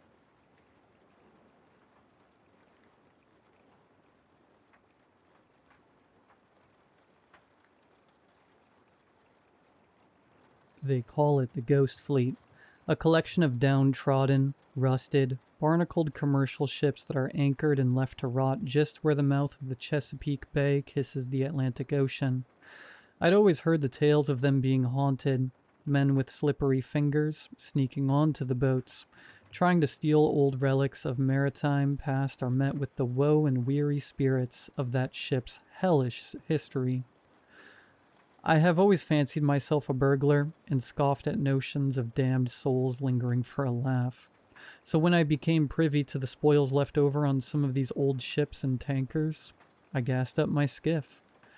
"Fortuna, hold my eggs in the morning, girl," I yelled to my missus. "Where are you gonna be?" she sang from her boudoir, in that southern twang that won me over so many years ago. "Going to the duck blind, staying the night." "It ain't duck hunting season." She had me, astute like no other. "Will you leave me be? I'll see you tomorrow." She just shook her head at me with a grin as I walked out the door. I've always regretted not making an honest woman out of her. My swimmers sank like an anchor, so I've never been able to give her the family she wanted. But she stayed with me. If I am able to find the sailor's title clock, I thought, I'm going to sell it and take her to a resort that the high and bow-tied frequent, amongst other spoils. I wish I could tell you it was a struggle, but I puttered up to that derelict collection of ships in the night like a darn professional. I climbed up a ladder 40 years gone, and walked into the barracks and snooped around, before heading to the captain's quarters. Was there anything scary? Certainly not. When I opened the door, there she was, cobwebbed and rusted from the muggy air. But there was the title clock. Junk to Johnny-come-lately, but to the collector, a prized piece. I scooped her up and headed back out the way I came. Police boats do patrol the area, so I won't linger. I hopped in my skiff, and like I told Fortuna, headed to my duck blind to escape the night. I built it in a marsh just off the Crook Narrows, perfect for a spot of fishing and duck hunting, but also for privacy and to wait out the night. As I pulled up, a storm began to holler. I climbed into the small blind, a tiny wooden house-like structure on pylons sticking out of the marsh, if you are not familiar. Grabbed my lantern from the small box of supplies I keep there, and lit it just as the thunder rang and the skies began to pour.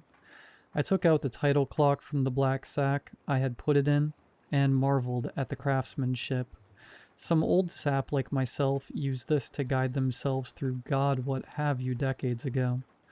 I wondered if they had themselves a woman like Fortuna, when I heard her singing. At first it was light. I could barely make out through the rain, but it grew. Tickle they tender, beholden me fire, it rages under her sea. Blow the man down, cry for his crowns, his lovely held under. She shines, she drowns. I quickly put the clock back in its sack and peered out the duck blind's door. There, a silhouette moved through the water just in front of me. Good evening to ya. Do you need a reprieve from the storm? The figure stopped. They turned and waded through the waist-high water toward me. Eventually, they found the light of my lantern, a woman cloaked in brown, and a wooden crab bucket floating next to her, a rope tethered from it to her. I was taken aback. As she smiled, she was beautiful. Please come find some warmth, ma'am. I appreciate crabbing when you have the time, but this is treacherous. She didn't speak. She just smiled again and made her way up the ladder. She came inside and sat down. I'm sorry, I don't have any provisions. Not even a towel to dry you. She didn't respond. She just sat on the floor and looked up at me curiously. You sang awful pretty. Without that, I'd probably have found some fright seeing you in this marsh at this time of night. She shook her head. What? I said confusedly. She shook her head again. Just then, blood began to trickle out of her mouth. Ma'am, you're bleeding. I lost my breath when she opened her mouth wide, revealing a freshly cut out tongue. I ripped my coat off and tried to hold it up to her mouth. Suddenly her eyes went wide. As she caught sight of the title clock, she began to flail and I panicked along with her, before she finally threw me up against the wall. I toppled to the ground in some mixture of shock, confusion, and horror. Ma'am, I'm a friend, please, They used it to find us. That same voice from earlier spoke from just outside the duck blind. The woman in front of me just stared at the title clock in its black sack, tears starting to run down her face, mixing with the blood from her mouth. There are more of you. Who's out there? I pleaded. They used it to know when our waters would be low, when they could take us so. Who? I yelped. A thief in the night can set us free. Give us the clock, and a wish you'll see. A wish? Whatever it may be, the voice said. It felt witch-like. It felt evil. As the tongueless woman now stared at me, I had found my fright. I was petrified. Take it. Take it. I don't have a bother about it. And your wish, thief. I was so scared. I only could play along, even though amidst the demonic hullabaloo, my mind searched for reason. My wife and I to have a child. There was silence, but then, the most blood-curdling, ear-piercing scream from outside as the tongueless woman smiled. I covered my ears as she lurched toward me and kissed me.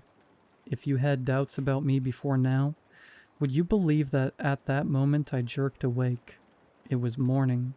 The storm had passed. I was still in the duck blind, and the clock was still there in its sack. I took a deep breath and chuckled to myself. I whistled and let the salty air flow over my grin as I made my way home to Fortuna. Just then, a kick, then another and another. Something knocked about. In my stomach. I lifted my shirt and pure horror fell across my face. I went straight to the sack with the title clock. The most pristine, modern, electronic title clock. What happened after that is between myself and Fortuna.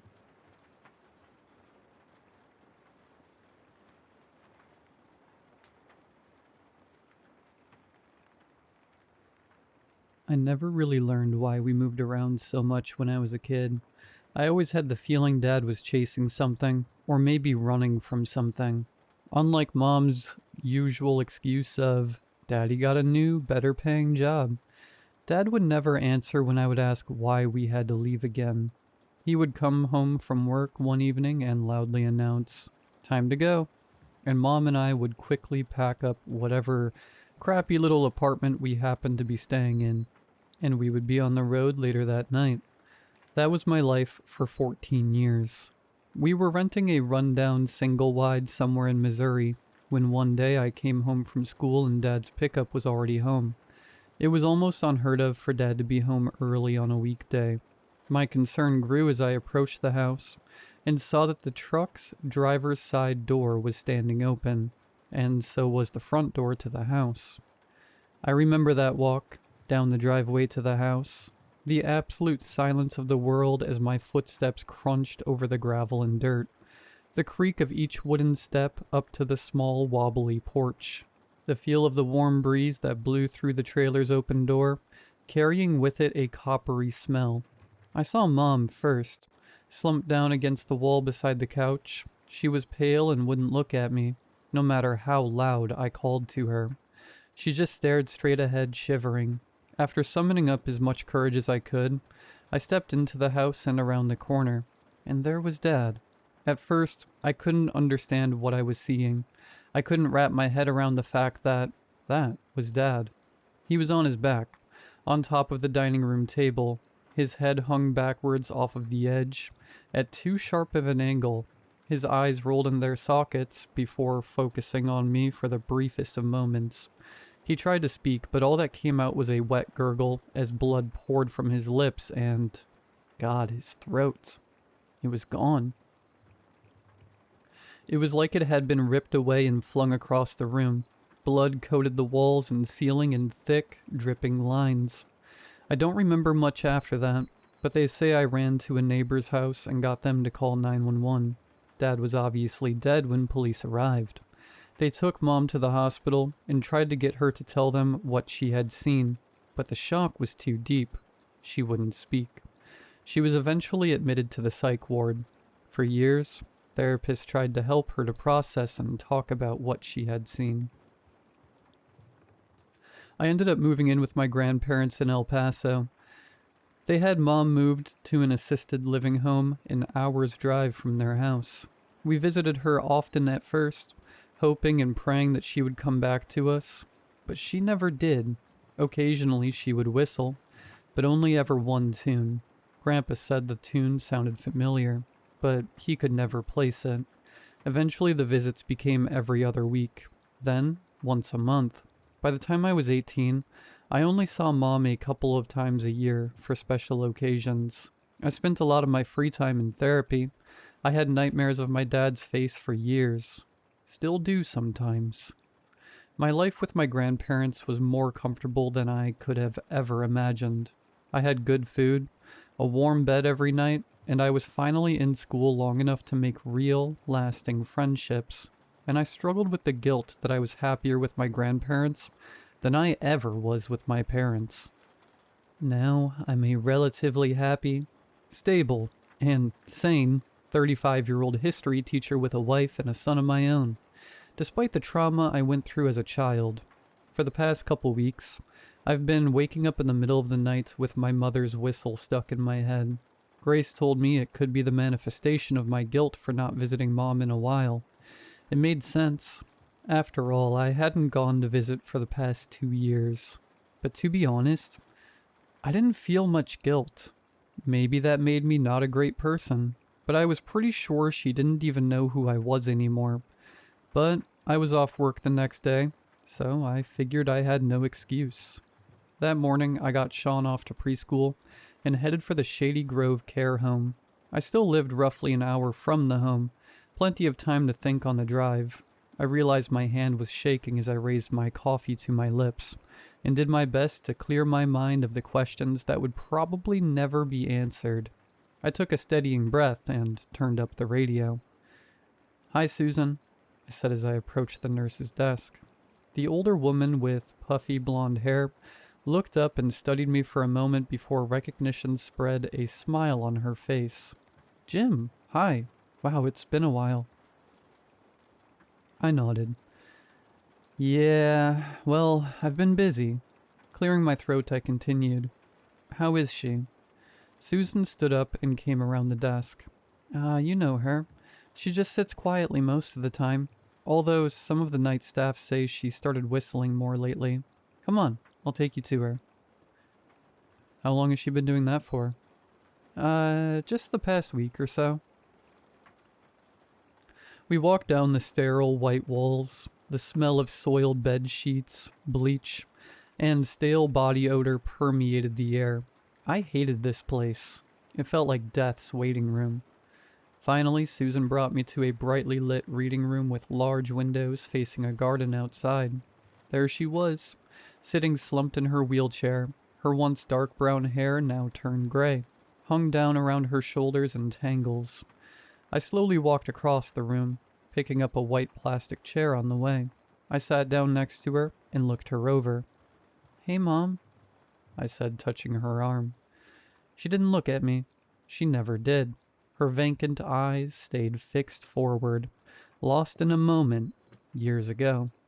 "Mom, it's Jim, your son."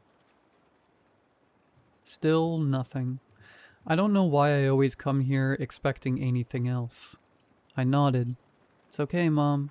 I'll just sit here with you for a while." We sat and watched the butterflies in the garden for a while. Then I stood and, just as I was about to leave, Mom started to whistle.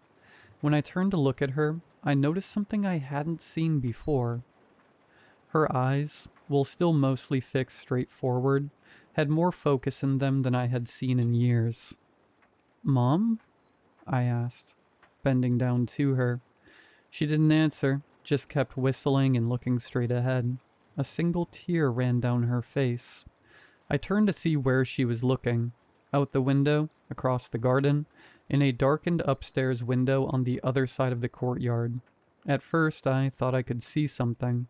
Was it a person? I couldn't tell. But when I blinked, whatever I thought I saw was gone. I stopped a nurse as she passed. "Excuse me, what's on the other side of the building there?" I asked as I pointed to the darkened window. "Oh, that's going to be the therapeutic wing when it's finished. Unfortunately, the contractors are dragging their feet," she answered. "So it's empty? There's nothing or no one in there?" "Shouldn't be, unless it was one of the workers." I nodded and turned back to Mom as she slowly stopped whistling and went back to her vacant stare. I looked back at the window again, but there was nothing there. I sighed and bent down to kiss her on the cheek. "Goodbye, Mom. I'll see you next time." And with that, I left Shady Grove. That night, I spoke with Grace about the visit with my mother while we washed the dishes. "Well, it sounds like not much has changed. Do you at least feel better after seeing her?" "I don't know. Maybe.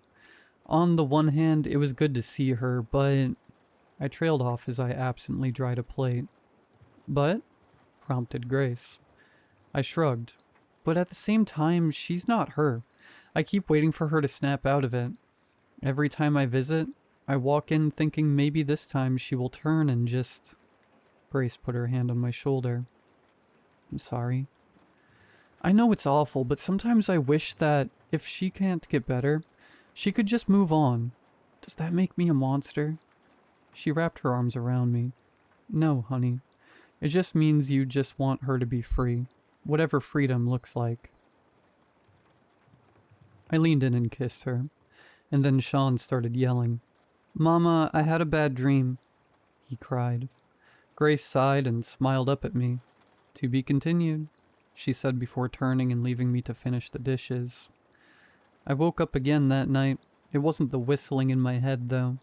You know how when you think you are alone, but then you slowly get that feeling creeping up your spine that someone is looking at you? It was like that. I sat up and looked around the room, but only saw shadows. I lay back down and tried to sleep.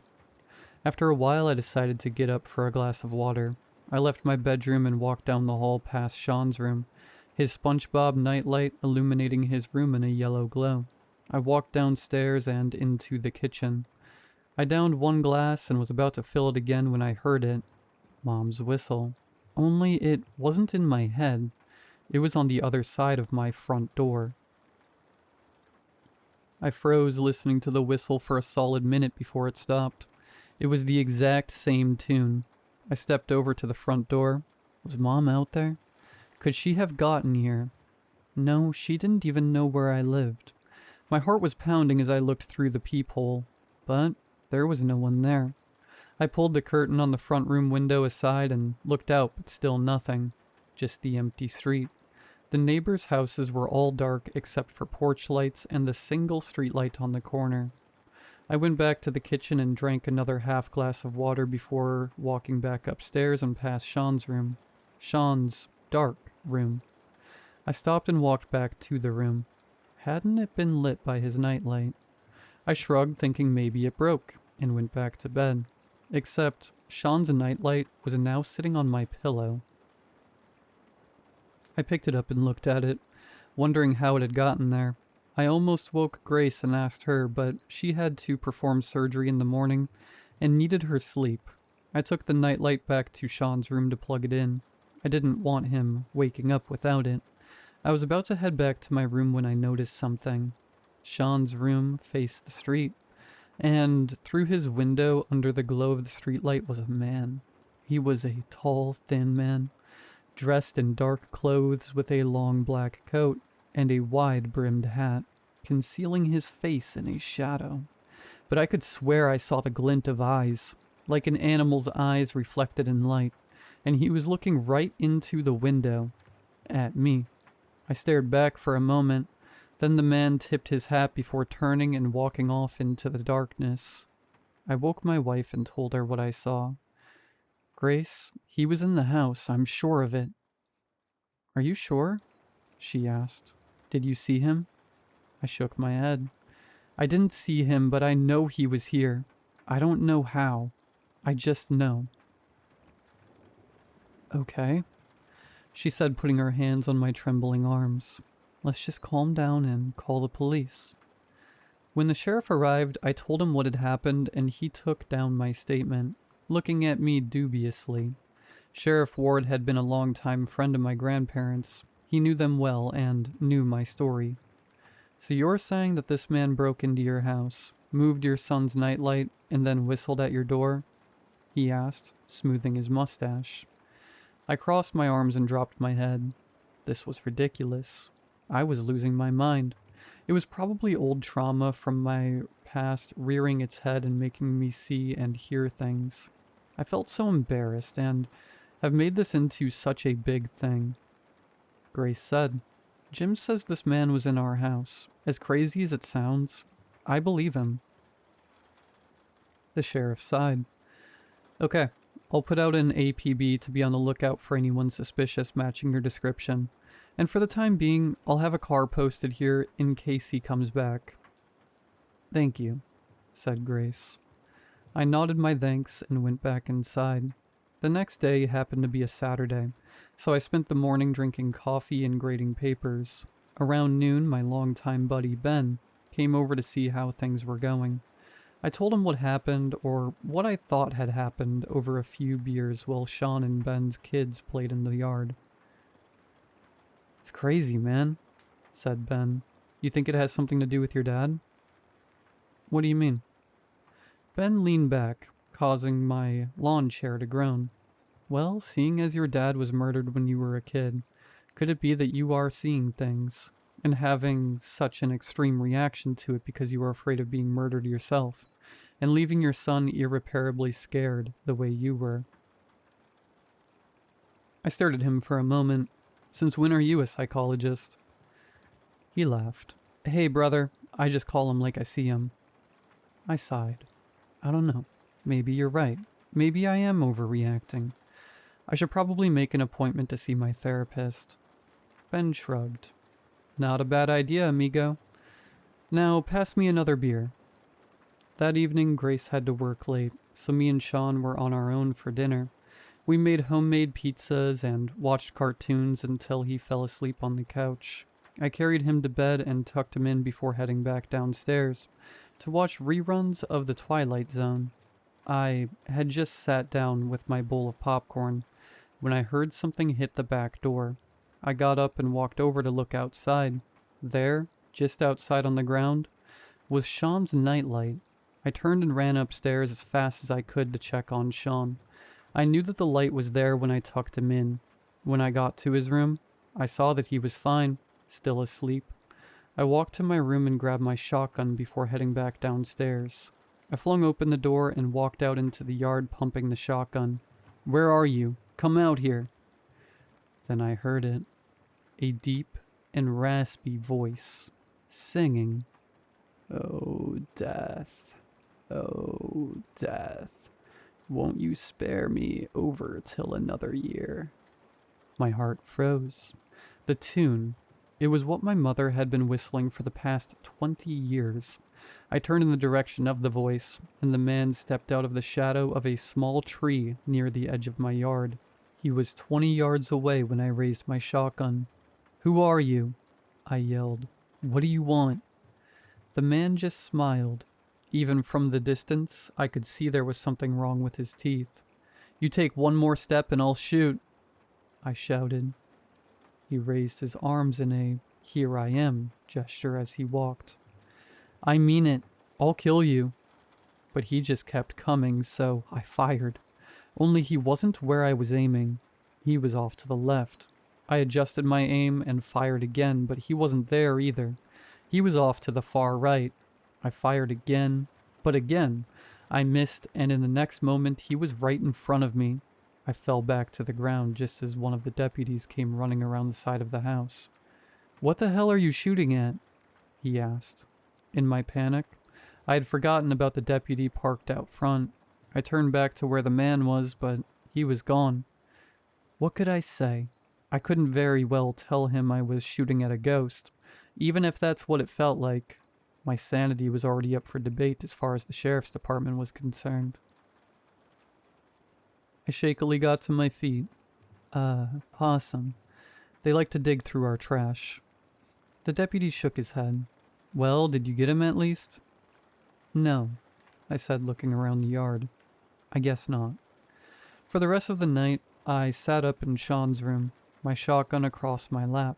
For all the good it had done, when Grace finally made it home, it was nearly 4:30 a.m. I told her what I had seen and she wanted to believe me, but even I knew how it sounded. I managed to convince her that I just needed a few days on my own to get my head straight.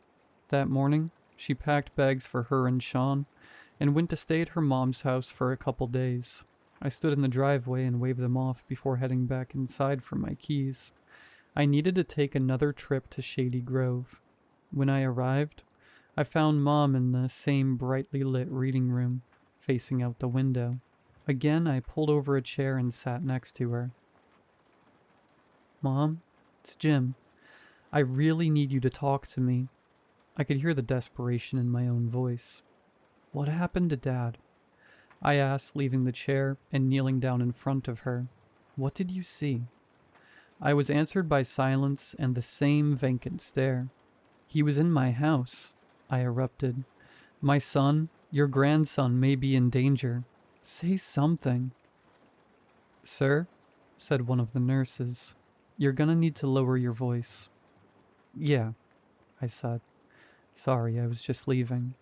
I stood and started for the door. Then a thought occurred to me. I turned back to face Mom. "Oh, death," I began to sing. "Oh, death." And then something happened I never thought I'd see. Mom slowly turned her head, her eyes widened, tears ran down her face. Her lip quivered as she took a sharp inhale of breath, and then she began screaming. Nurses quickly gathered around, pushing me back and taking her away. 30 minutes later, a nurse came and found me sitting in the reading room. "Sir?" "Yes?" I said, standing up. "How is she?" "She's calmed down now.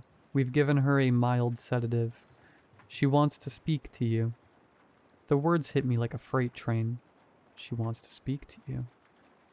The words I had prayed to hear for the past 20 years, but had given up on. I wordlessly followed them to her room. Her eyes fluttered up to me as I stepped through the door. "Hi, Mom," I said. She weakly waved me closer, and I knelt down by her side, taking her hand. "Jimmy," she said. Her voice was weak and small. "I'm here, Mom," I said, leaning close.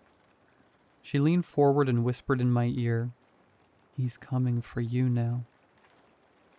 "Who is he?" She shook her head. "Run if you want. It won't matter in the end." "What are you saying? Run from who?" "Find your father's family. They will tell you." He didn't know until it was too late. "Tell me what?" I asked. "I don't understand. Who is he?" She gave me a sad smile and put her hand on my cheek. "He's death." And with that, she turned away and closed her eyes. I tried to wake her, but the nurses quickly ushered me out, saying they would call if anything changed. I never knew my father's family, but I remembered him talking about his sister Caroline when I was younger. After searching Facebook, I found out she had died 2 years ago. The memorial page for her was run by her daughter, Carla. I sent her a message and, to my surprise, she messaged back right away. She said she knew exactly who my father was and who I was. I messaged, "Okay, maybe you can help me figure this out. As I'm sure you know, my father was murdered 20 years ago, and as crazy as it sounds, I think his killer is back. I don't understand what's happening, but my mother told me to find my father's family and ask them." She replied, "Yes, I'm sorry about your father. I've heard of the family curse, but I don't really believe it. My grandfather told me the story before he died. Supposedly the men in our family all die violent deaths, or some such nonsense. He died of a heart attack, so like I said, I don't really believe it." I replied, "Wow, okay, that sounds pretty crazy. Is there any more you can tell me about the story?" She replied, "Not really. I have some of Grandpa's old documents he kept on the family history. I can send you them if you like." I replied, "Yes, thank you. That would be great." 25 minutes later, I received a series of messages containing documents on my family's history all the way back to the 1700s. It didn't take me long to sort through the images and find the one detailing the Tennessee incident of 1865. The story was from the journal of my ancestor, a Union soldier. June 3rd, 1865. We arrived at Jonesboro on the long ride home to Kentucky. The men were hungry and saddle-weary from days of riding, and we were in search of a bed and a bite to eat. We came upon a homestead late in the evening. Captain Connors approached the door and knocked, hoping to find some hospitality.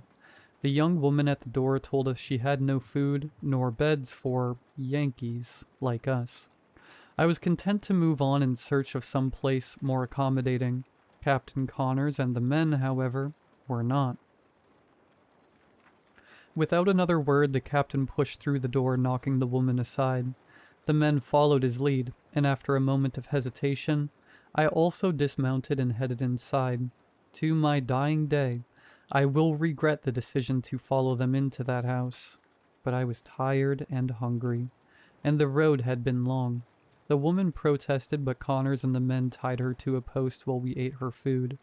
When I had my fill, I found a comfortable place to lay my head for the night. Inevitably, the men began to discuss the young woman and who should go first. Connors announced that as captain he had the right to take her first. I had no interest in such things, so I took my leave of the house and made my bed in the barn outside, doing my best to block out the commotion from the house. The next morning I awoke to the sounds of gunshots and men screaming. I flung off my saddle blanket and peered out the barn door. Eventually, the woman's Reb husband had come home and found Connors and the men in his home. Connors stumbled out the house, a gunshot wound to his left arm. He spun and fired his revolver back into the house until it ran dry. I readied my rifle and took aim at the house as a man dressed in Confederate gray streaked with red, burst through the door. The man had blood on his hands and murder in his eyes as he approached Connors, a dripping Bowie knife in his hand. I didn't hesitate. I fired, the ball taking the man straight in the chest. At once he stumbled back and fell to his knees, a shocked look on his rage-filled face. Slowly, a few of the men that were still living stepped out of the house and surrounded the rebel. Connors stepped to his horse and pulled a second Navy revolver from his saddle. Just as the woman came running from the house to stand between the men and her husband, she screamed and raged at them, begging us to just leave. Connors shot her without hesitation. The rebel screamed in rage as he tried to rise at Connors, his knife still in hand, but he was easily knocked back to the ground. A young boy appeared from within the house, crying and screaming. Apparently the mother had hidden the boy beneath the floorboards when she saw us approaching her home. The boy ran to his parents and stood between them and Connors. I left the barn and approached Connors. I told him we should just leave, that the Reb was as good as dead anyhow. Just Connors wasn't done. Pushing the crying boy aside, he pried the knife from the dying man's hands and plunged it into his gut.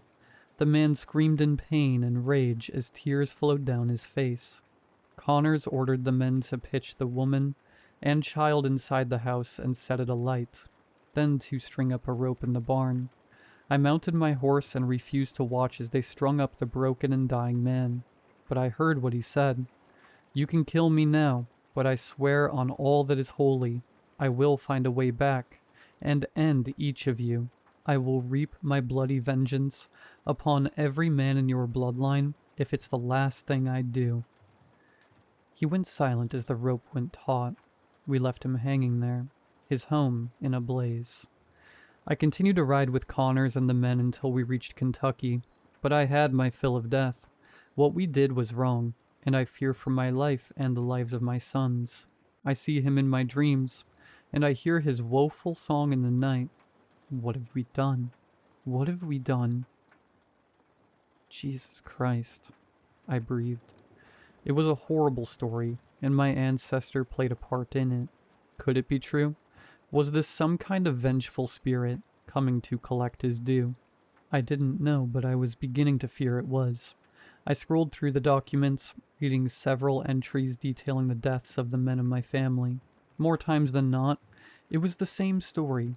A horrific wound to the neck and a mysteriously small amount of blood at the scene. It couldn't be what I was thinking. My throat felt dry as I opened a new search tab. I let out a single grim chuckle at the insanity of the situation as I began my research into vampirism. There was a lot of stuff, but what I found interesting were creatures called strigoi and upir, beings that rose from their graves in the night to feed on the life force or blood of the living. It was said that they come from those who died violently or lived sinful lives. I went down a deep rabbit hole, reading stories and theorizing. The only thing I knew for sure was that I had only seen him at night, so maybe that myth was true. And if that was true, he had to have somewhere to rest during the day, didn't he? And then it hit me. Shady Grove. According to Susan, Mom had been whistling more for the past couple weeks, and that day I visited her, she saw something. Hell, even I saw something across the garden in the unfinished wing. I looked out the window at the afternoon sun. There was still time. Ben picked up on the third ring. "Hey partner, what's up?" "Ben," I said, wasting no time. "I need your help right now. Don't ask any questions. Just meet me out in front of your house. Bring your lasso and a gun." There was a moment of pause on the line. Then he said, "All right, I'll be waiting." I picked him up 10 minutes later, and we were on our way. "You want to tell me what we are doing?" asked Ben as he looked at the speedometer. "And maybe slow down a tick so we don't get pulled over." I looked down. I was going 90 and the dial was rising. I let off the gas and turned to him. "How long have we been friends?" "Since high school, I reckon." "And you trust me, right?" Ben gave me a look. "Well, you're making it a bit tough right now, but yeah, I trust you." I nodded. Good. We're on our way to the Shady Grove care home to kill a vampire that has been stalking my family since the 1800s. Ben stared at me for a moment, then said, Huh, okay. Well, I'm assuming you have a plan for the, He trailed off. Vampire? Yeah. I think I know where he's sleeping. If we can get him into the sunlight, it may kill him, or at least weaken him enough to kill him. I see you've thought this through then, he said. I have. Ben nodded again. All right. 45 minutes later, we pulled into the Shady Grove parking lot. Ben and I got out of the car and made our way around the building. When we pushed through the doors on the addition, Ben grabbed my arm. Hey man, how far are you taking this? I turned back to him. As far as it takes. I have to keep my family safe. I don't know about this, Jim, he said, shaking his head. Just trust me a little longer. If we get in there and there's no vampire, you have my full permission to knock me in the head and admit me to an asylum, okay? Ben sighed and nodded. Let's just get on with this. Once we were inside, we began our search. We scoured the first floor, then we moved on to the second floor. We searched every room, every closet, and still there was nothing. Okay, we've searched, said Ben. Now, do you have a preference on which asylum I send you to? I sighed. I don't know what to say. I really thought we would find him. Jim, I don't think there is him. I think you need help. Have you spoken to your therapist? I deflated. No, but I will. Ben nodded. Come on, partner. Let's get you home. I nodded back and we turned to head for the stairs. Thank you for coming with me, Ben. You're a great friend. I took my first step down the staircase, then noticed Ben's silence. I turned back to face him. Ben? He was staring up at the ceiling over the stairwell. I stepped back to see what he was looking at. There, hanging upside down from the ceiling, was a vampire. Maybe we can share a padded cell, mumbled Ben. I hushed him and sat down the toolbox, opening it and removing a large hunting knife, a crucifix, and some garlic oil. Got your rope? Ben nodded out of his stupor and sat down the toolbox he had been carrying, removing his handgun and lasso. He shakily checked the chamber of his pistol and slipped it into his back pocket. I stepped to the back of the room and pulled down a large, westward-facing tarp that was covering an unfinished wall, revealing the lowering evening sun. What's the plan here? Asked Ben. I came back and stood beside him, pouring the garlic oil onto the knife blade. Well, you just rope him, and then we pull him into the sunlight, and I stab him with this. If that doesn't work, shoot him in the head until he stops moving. This is insane, said Ben in a panicked whisper. I know, but here we are, and we are running out of time, I said, motioning to the setting sun. All right, let's do this, he said as he prepared his rope, mumbling under his breath. He's got me out here after a vampire. Ben twirled the lasso overhead 3 times, then let it fly. The vampire's eyes sprung open just as he cinched the rope tight around his chest. I grabbed the rope, and we both ran backwards, dragging the flailing creature into the setting sunlight. The vampire immediately burst into flames, and began shrieking in an awful high and low pitch at the same time. He flailed and flopped, kicking out and trying to get loose. But we held tight, and in the next moment, the vampire withered to an ashy corpse. People were sure to have heard that, said Ben, breathing heavily. I nodded. Yeah, we should go. What about the body? I looked around the room. There, the tarp. As fast as we could, we wrapped the smoldering body in the tarp and made a dash for the car, stowing the remains in the trunk. Neither of us spoke on the drive home. I dropped a sick-looking Ben off at his house without saying a word and headed home. When I pulled into the driveway, Grace and Sean were already home. I got out and met them in the driveway. What are you doing home? I thought you were staying at your mom's. I was, but there was an emergency at work. I would have left Sean with Mom, but she had the flu. I've been trying to call you. she said. Then after looking me over, she asked, "Are you all right?" I tried to smile. "Yeah, I think I'm all right, but we should talk." She touched my arm. "Of course, honey, but can it wait until I get home? I really have to go." I looked back at the trunk of my car and nodded. "Yeah, sure." She smiled. "Sean's had dinner, but he still needs a bath. I'm glad you're feeling better." "Me too." I smiled, then kissed her before she left. Sean and I went inside and sat on the couch watching Scooby-Doo for the next hour or so. I had just put Sean to bed when my phone went off. It was a text from Ben. "Need to talk. Come over now." He was shaken up. So was I. Finding out vampires exist just minutes before you kill one would send anyone over the edge. I text back. "Okay, just put Sean to bed. Be over in a bit." We still keep a baby monitor in Sean's room since my office is downstairs and across the house.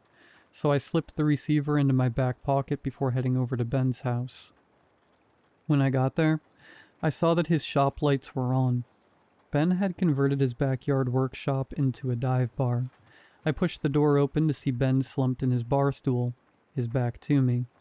"Hey," I said, approaching him. "You okay, pal?" He didn't answer. "Ben," I said as I reached out and spun the bar stool around. Ben's head swung loosely as he spun, revealing his torn open throat and shattered spine. I stumbled back in shock, falling to the floor. Ben's head dangled there until the remaining flap of skin stretched and snapped. His head fell to the floor with a wet thud. Suddenly the jukebox blared to life. I turned to see him, his back to me as he leaned over the jukebox. His burnt clothes hanging on him like rags. His sickly gray skin covered in fresh burn scars. "Jimmy, Jimmy, Jimmy." He smiled, turning to face me. "My, how you've grown." I tried to move, but I was paralyzed with fear, struggling to even drag in a breath. "You didn't see me back then, did you?" He laughed. "But I saw you." I leapt to my feet and ran for the door, the vampire's laugh following me all the way. "Where you running to, boy?" I hit the door as I pulled my phone from my pocket, dialing the sheriff's office as I ran. After 5 long rings, the dispatcher answered. "Sheriff's Department, this is..." "I need someone here now," I screamed, cutting her off. "He killed him. God, he killed Ben." "Slow down. Who killed who? What's going on?" I told her the address as I ran, but didn't listen to whatever else she was saying. I slammed through my front door and started up the stairs when I remembered the garlic oil and the knife. Still in my car, I turned and ran back downstairs and out to the car, grabbing the knife and stuffing the small bottle of garlic oil into my pocket before bolting back through the front door. I ran to my room and grabbed my shotgun, ejecting the shells and prying them open with the knife before pouring some of the oil over the pellets inside. I slapped a piece of tape over the tip of each shell, hoping it would be enough to hold them closed, and reloaded the shotgun. Suddenly there was a heavy thud on the roof, followed by footsteps. I ran to Sean's room and scooped him up. "Dad, what's going on? Where are we going?" he asked sleepily. "Don't worry, buddy. We're gonna get Mama, then we are all going on a trip, but right now, I need you to hold on tight to me and keep quiet. Can you do that?" He rubbed his eyes and looked at me. "Is this like a game or something?" "Yeah," I said, holding him tight and heading down the stairs. "It's just like a game. You gotta keep quiet. Hold on to me and keep your eyes closed tight, got it?" "Okay," he said, burying his head in my shoulder. "I love you, Sean," I said, tears rolling down my face. "Love you, Dad," he said, his little voice muffled by my shoulder. I was at the front door, wondering if I could make it to my car when flashing red and blue came around the corner. I flung the door open and stepped outside to meet them. "Jim," said Sheriff Ward, stepping out of his patrol car. "What the hell's going on? What are you doing with that gun?" Another patrol car pulled up next to him, and a deputy stepped out, meeting the sheriff as they walked up the driveway. Sheriff, it's the intruder from the other night. He's... Is that what this is about? Groaned the sheriff. You have got to stop. He cut off as he was suddenly hit by a lightning-fast blur of movement from the side yard. He didn't even have time to scream. The blur, along with the sheriff, disappeared through a tall hedge next to the house. The deputy froze, a splash of blood across his face. Sheriff? The deputy muttered. I slowly began to back up to the house when the blur of motion came again. When it passed, the hand the deputy had been reaching for his weapon with was gone. He looked down at the ragged, bleeding stump in confusion for a moment, then started screaming. The screaming came to a sudden stop when the vampire shot up behind him, digging his fingers into the man's hair and biting a ragged chunk out of his neck. I raised the shotgun and fired one of the garlic-coated rounds. This time, I hit him full in the chest. He screeched in pain, falling to the ground and writhing on all fours. Sean still had his head buried in my shoulder, but was now screaming. As I ran to the deputy's car and jumped inside, I put Sean in the passenger seat and told him, "Keep your eyes shut, no matter what." I put the car in reverse and hit the gas, but the car didn't move. I turned back around to see the vampire holding on to the brush guard. I gritted my teeth and shifted into drive, pressing the pedal to the floor. His eyes widened in the brief moment before he disappeared under the hood of the car. His body crunched under the tires as I plowed forward, smashing the car through the front of my house. Bricks and sheetrock showered down over the car. I glanced at the rearview mirror, and I could already see him, jerkily rising to his feet, his body broken and misshapen. I put the car in reverse and hit the gas, but it didn't move. The windshield was cracked, so I threw the deputy's jacket over Sean and used the butt of the shotgun to break the glass. We climbed out and ran up the stairs to my bedroom. Opening the closet, I pushed Sean inside. "Daddy?" he cried. "What's happening?" I hugged him tight and told him I loved him. "Stay in here, please, Sean. Cover your eyes, cover your head, and keep quiet. Remember the game? I want you to win, okay?" He nodded, tears pouring down his face. I closed the closet door as I heard the sound of footsteps and whistling coming up the stairs. I turned to face him as he stepped through the doorway.